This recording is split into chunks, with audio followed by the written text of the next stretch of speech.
الفاظ کی مناسب ترین ترتیب کلام میں حسن پیدا کرتی ہے. یہی فصاحت یہی فصاحت اس پر انیس نے سب سے زیادہ زور دیا. دبیر وہاں تک نہیں پہنچ سکی لیکن انیس زبان کے معاملے میں بہت حساس اور بہت محتاط تھے. تو انہوں نے اس مثالی زبان کو خلق کیا, پیدا کیا کہ جس مثالی زبان کو حاصل کرنا ان کا مقصد تھا واقعی اپنے مرشدوں کے ذریعے. یہ کمال. جناب نور العین حق صاحب پہنچے ہیں مگر ابھی نہیں پہنچے, ابھی تک سلام نہیں آیا. سب دیکھ رہے ہیں.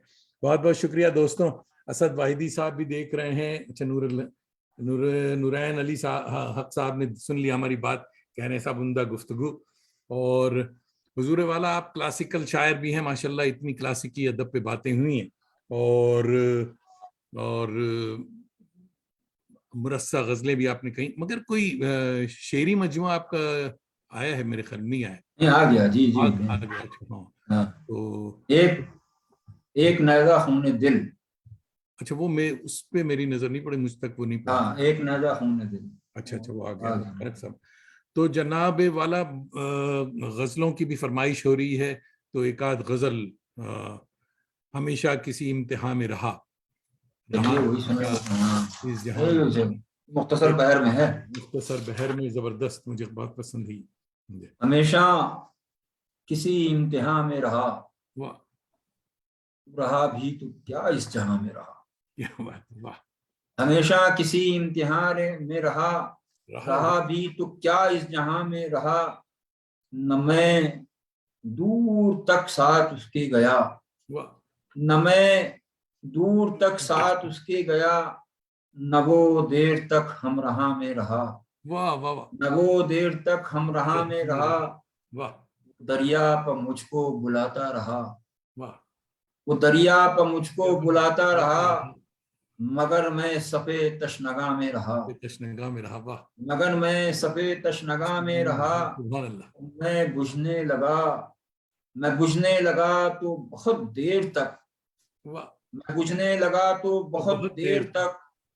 اجالا چراغ ضیاء میں رہا, کیا بات ہے. اجالا چراغ ضیاء میں رہا. قفس یاد آیا پرندے کو پھر, قفس یاد آیا پرندے کو پھر. بہت روز تک آشیاں میں رہا, رہی دیر تک موت سے گفتگو, رہی دیر تک موت سے گفتگو. میں جب حلقے رفتگاں میں رہا, نہ گل کوئی دل کے شجر پر کھلا, نہ گل کوئی دل کے شجر پر کھلا. نہ کوئی ثمر شاخ جاں میں رہا. سبحان اللہ. یہ خانہ ہمیشہ سے ویران ہے, یہ خانہ ہمیشہ سے ویران ہے. کہاں کوئی دل کے مقام میں رہا, کہاں کوئی دل کے مقام میں رہا. سبحان اللہ سبحان اللہ. زبردست, بہت اچھی مرصع غزل. اور عثمانہ جمال صاحبہ تعریف کریں کہ بہت عمدہ غزل, داد تحسین حاصل. اور جناب ایک غزل کی اور گنجائش نکلتی ہے کیونکہ اب لوگ جوش میں آ گئے.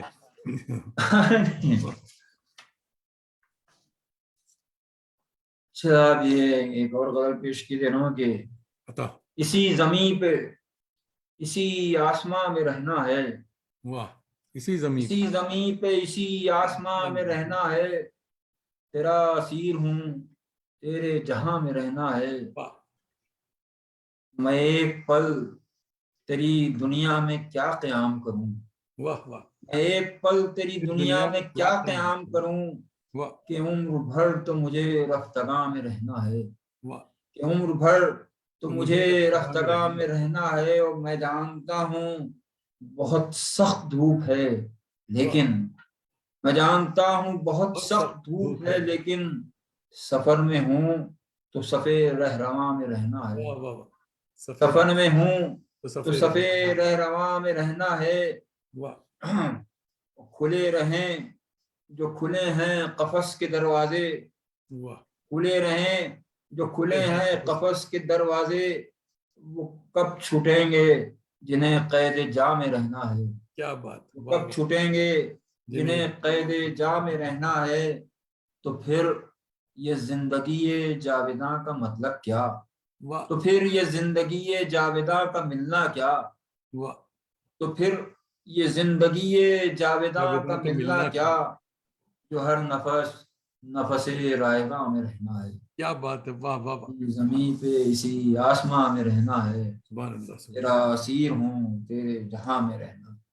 واہ صاحب، ابو حذیفہ صاحب آپ کو سلام کہہ رہے ہیں، اور کشف الدجا ہمارے ریسرچ اسکالر ہیں، پٹنہ سے آپ کو آداب کہہ رہے ہیں، مشتاق قادری بھائی دیکھ رہے ہیں دہلی یونیورسٹی، اور مشتاق صاحب بھی کہہ رہے ہیں بہت عمدہ، آپ کو آداب کہہ رہے ہیں۔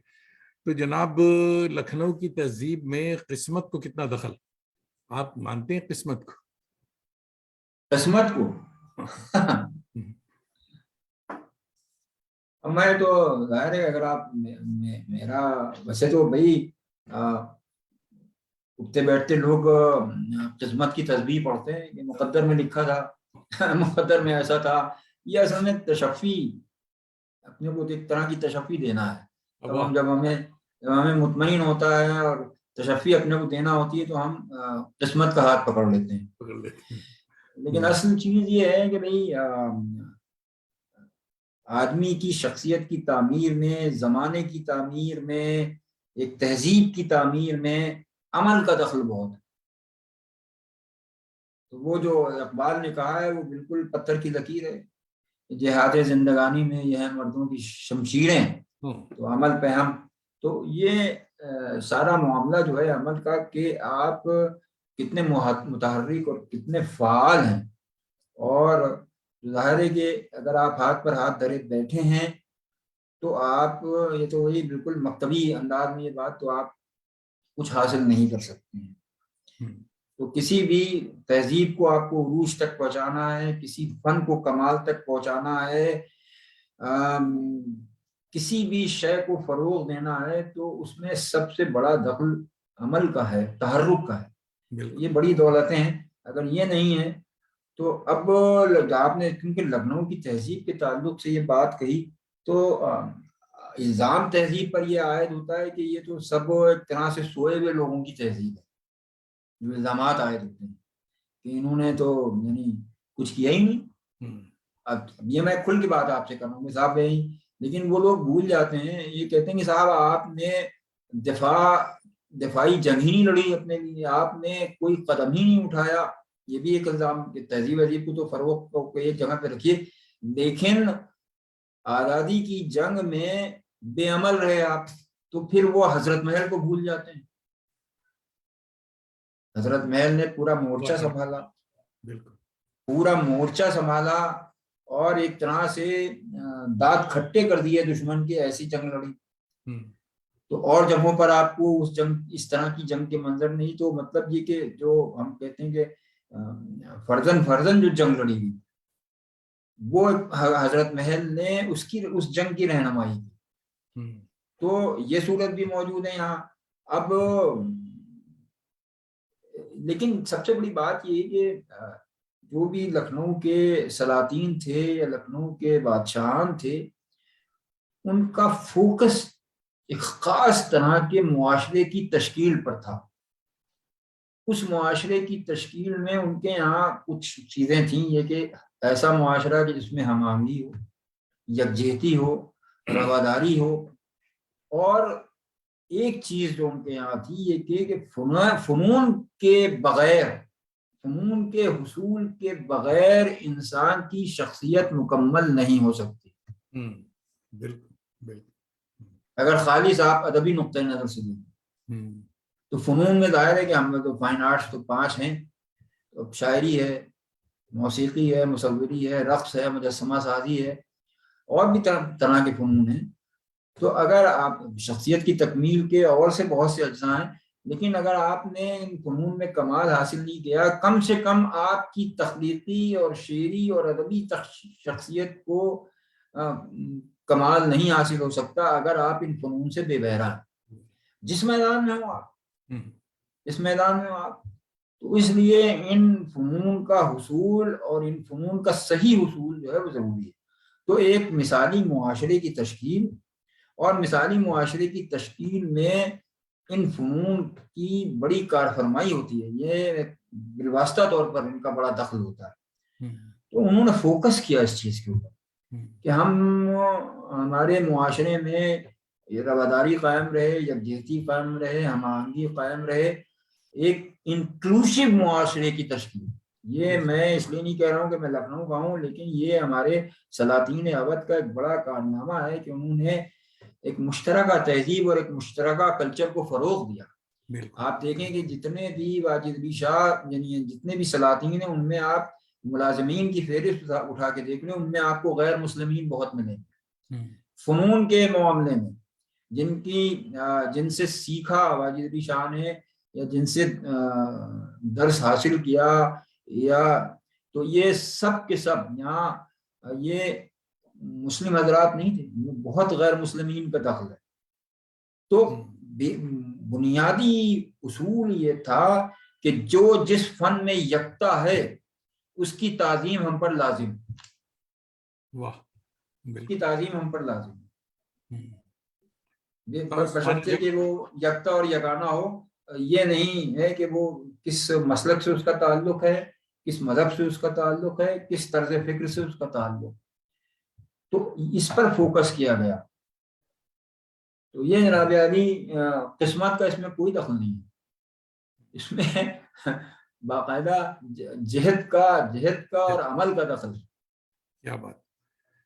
عثمانہ جمال امریکہ سے کہہ رہی ہیں لکھنؤ اور اس کی تہذیب میں جان ڈال دی، لکھنؤ پہنچا دیا، لکھنؤ سے دور ہم لوگوں کو، بہت بہت شکریہ جناب۔ تو ان کا بھی شکریہ۔ شعیب خان صاحب بریلی سے دیکھ رہے ہیں اور آپ کو سلام کہہ رہے ہیں۔ آپ کے نزدیک سکسیس یعنی کامیابی کیا ہے؟ خود کو سکسیس کامیاب تصور کرتے ہیں آپ؟ نہیں، یہ میں اطمینان کا لفظ استعمال کرتا ہوں۔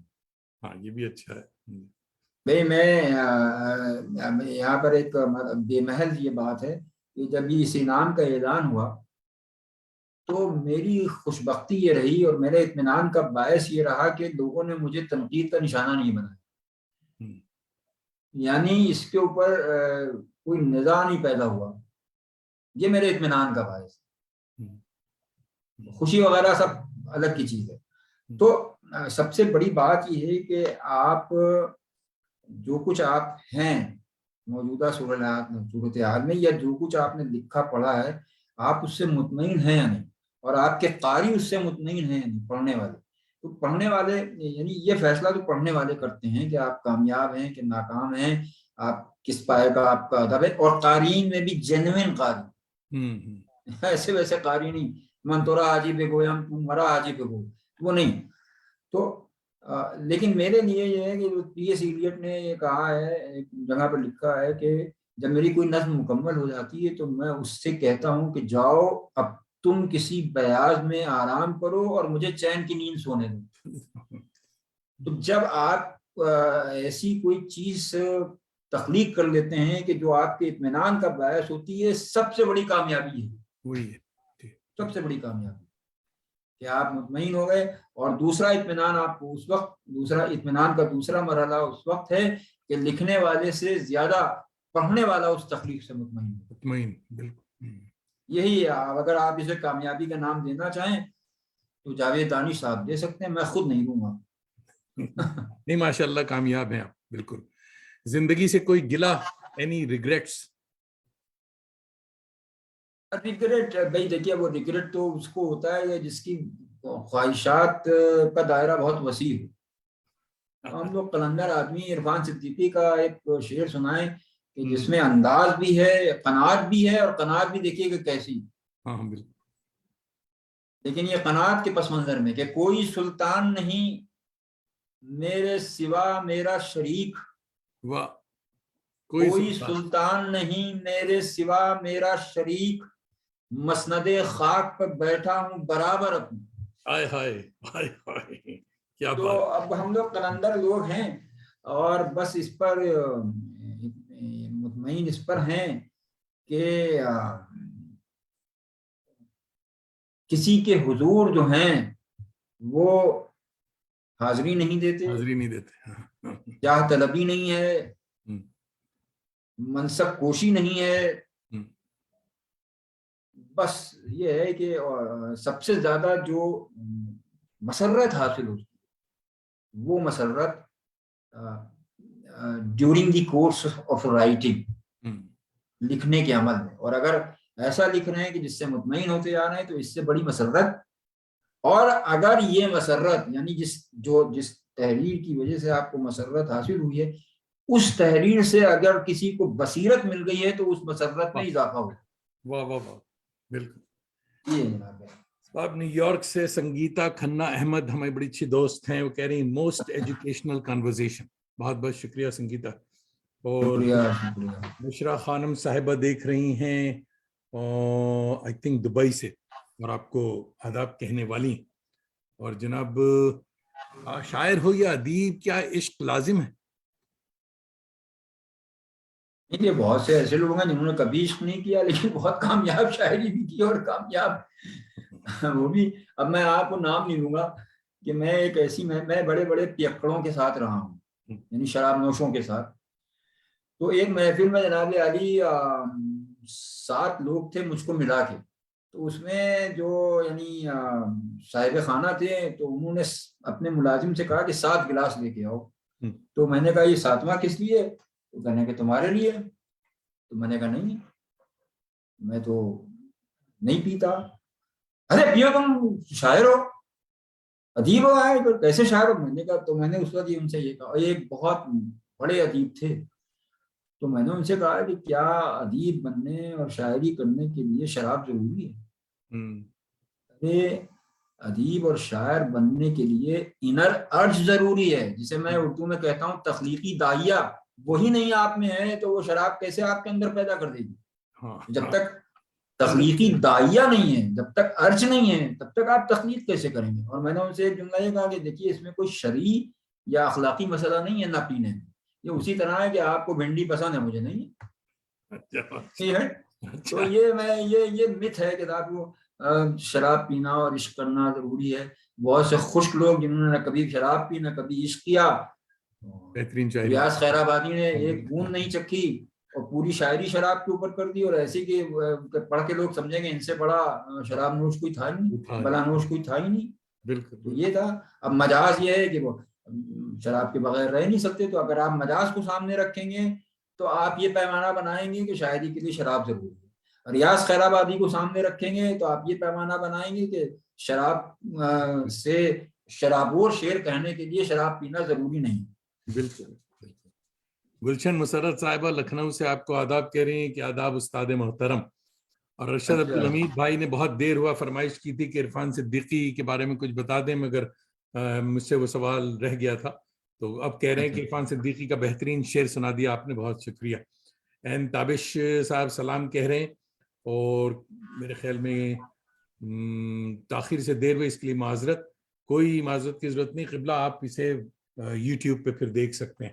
اسلم چشتی صاحب کہہ رہے ہیں کہ درست فرما رہے ہیں آپ. ایک بات یہ آتی کہ آپ نے بیشتر دوسروں کی وپتا رقم کی ہے, بہت خوب کی ہے صاحب, کہ اپنی سوانے کا خیال نہیں آیا آپ کو ابھی لکھنے کا؟ اب جس طرح کے یعنی کاردار سے میں گزرا ہوں اور جس طرح کے واقعات کے پیچ و خم سے میں گزرا ہوں, تو اس میں ایک سوانے تو لکھی جا سکتی ہے. ہاں بالکل, ویری انٹرسٹنگ. سوانے لکھی جا سکتی, لیکن دیکھیے سوانے کا معاملہ یہ ہوتا ہے کہ دنیا میں آج تک کسی نے ایسی سوانے نہیں لکھی کہ جس میں اس نے سب کا سب سچ بولا ہو. جھوٹ ضروری ہے سوانے کے لیے. دنیا کا ایک ہی شخص ہے کہ جس کے بارے میں کہا جاتا ہے کہ اس نے 95% اپنی زندگی کے بارے میں صحیح لکھا ہے, اور اس کا نام ہے مارسل پروسٹ. لیکن وہ 5% وہ بھی اس میں بھی ہے. ہاں, اس میں بھی 5 remembrance of the things past, لیکن وہ 5% میں وہ بھی بہت کچھ چھپا گیا. تو ہاں, تو اب سوانے کا معاملہ یہ کہ یا تو لکھیں آپ تو سچ لکھیں, اور بچا بچا کے لکھیں تو اس میں کچھ مزہ آتا نہیں ہے.